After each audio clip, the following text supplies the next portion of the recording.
Hello everyone. So this is your next poem, The Force That Through the Green Fuse Drive the Flower.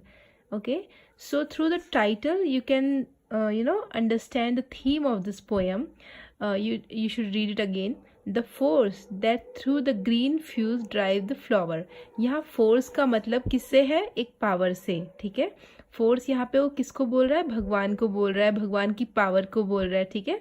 The force that through the green fuse मतलब जो ये हरी हरी टहनियाँ जो होती हैं, वनस्पति जो आसपास हरा भरा हमारे है ना, ड्राइव द फ्लावर, उनमें से वो किसको उगाता है? फ्लावर को, है ना.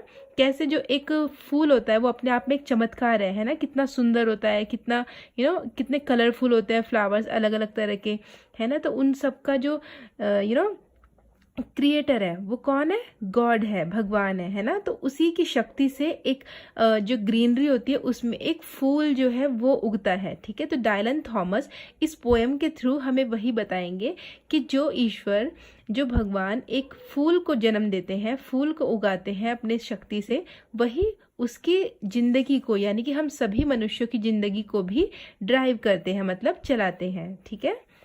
The force that through the green fuse drive the flower. ठीक है. Force again and again he would be saying this term force. Why? Force means power. ठीक है. Power of God, Almighty God.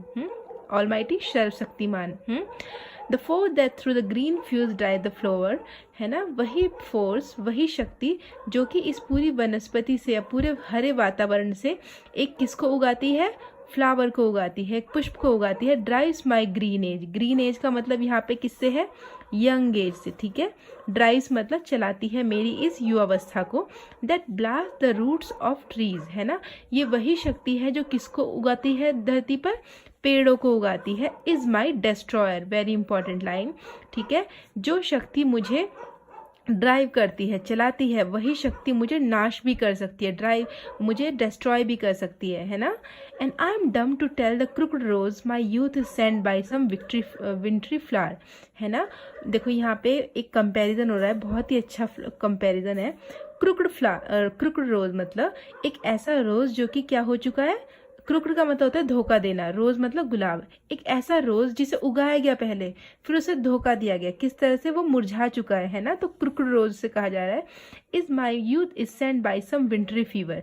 वो कह रहा है कि मैं कैसे बताऊं कि जो मेरी युवावस्था है वो ऐसा लग रहा है कि वो किसी विंटरी फीवर की तरह ढल जाएगी, है ना. जैसे हमें सर्दियों में बुखार आ जाता है, उसी तरह से हमारी युवावस्था भी क्या हो जाएगी? उसी फीवर से ढल जाएगी, है ना.